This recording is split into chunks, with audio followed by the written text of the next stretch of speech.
We're in San Francisco, California at EnerCom's the Oil and Services Conference. I'd like to introduce Marty Beskow, Vice President of Capital Markets and Strategy at American Eagle Energy. Hi, Marty. Hi. Marty, for our viewers not familiar with your company, tell us about your operational focus and strategy for growth. Yeah, our strategy has really been to have a very experienced management team, which includes our chairman of the board, Dick Finley, who was actually credited for discovering the Coulee field back in the 1990s, which was really the kickoff to the Williston Basin for other companies like Continental Resources, which is now the largest operator in the Williston Basin. And also Tom Lance, who's our chief operating officer. He was at Halliburton back in 2000, and he and his team actually drilled the first Middle Bakken well that combined horizontal drilling with fracture stimulation. And Richard Purcell, who's our operations manager, who was also on the team with Tom Lance at Halliburton, and together they've developed hundreds of wells in the Williston Basin. And also our president and CEO, Brad Colby, who really, he along with the rest of the team identified an area in northwest Divide County, North Dakota, which is our operating focus area called Spyglass. Now, speaking about that area, what attributes or characteristics attracted you folks to that area? Yeah, it's really that the area that we're in, we can develop wells for about 2/3 the cost of the rest of the Williston Basin. Our wells are our pay zone is 2,000 feet more shallow than the rest of the basin, so instead of being 10, 11,000 feet of depth for the pay zone, we're about 8,000 feet. That allows us to have lower completion costs and lower drilling costs, and also that we're not overpressured in the area that we're in, so we don't have as high initial production rates, but our production curves are very flat, so they produce at the same level for a very long period of time. So over several months, they actually end up producing just as much oil as other wells in the deeper part of the basin. And again, we're doing this for 2/3 the cost, so that really means that the well economics are just that much better in the area that we're in. And you reported successful operation results from your Farmout Agreement at Spyglass. Can you describe the strategy and rationale behind the agreement? Yeah, it's really an agreement with our joint venture partner, who's a large utility company, publicly traded, $40 billion market cap. They have an interest of developing a midstream business in Divide County where we are.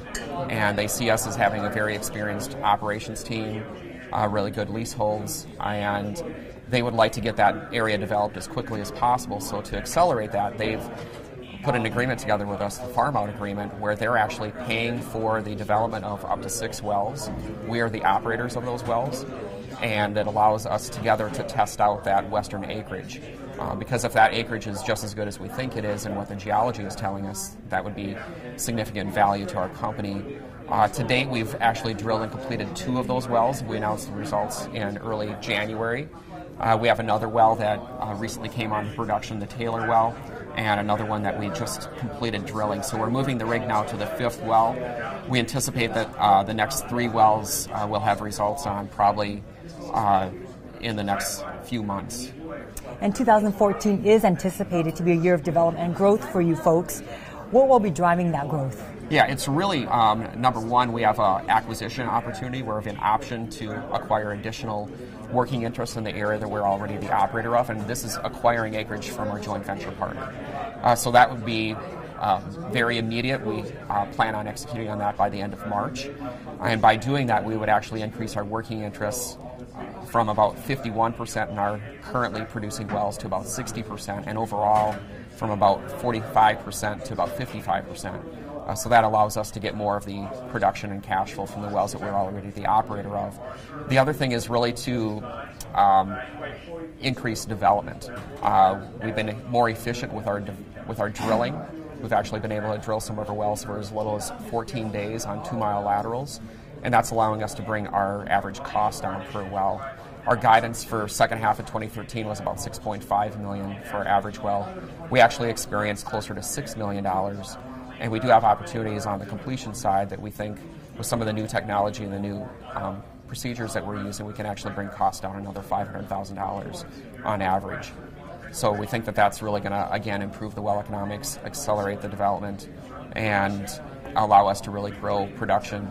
Right now, analysts are forecasting that we should end the year roughly at about 3,000 barrels a day versus about 1,900 barrels a day net to us today. Wow. Marty, what other additional catalysts should investors watch for from you folks this year? Yeah, I'd say that the next near-term catalyst is really our year-end reserve report from Ryder Scott.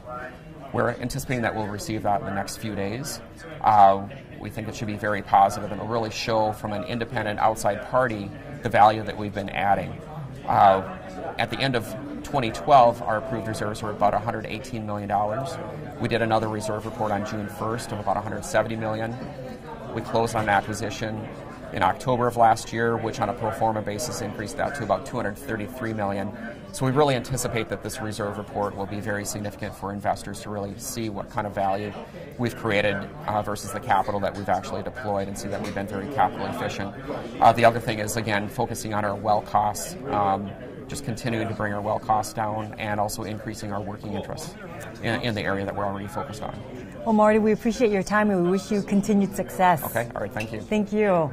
I'm Quinn Nguyen for oilandgas360.com.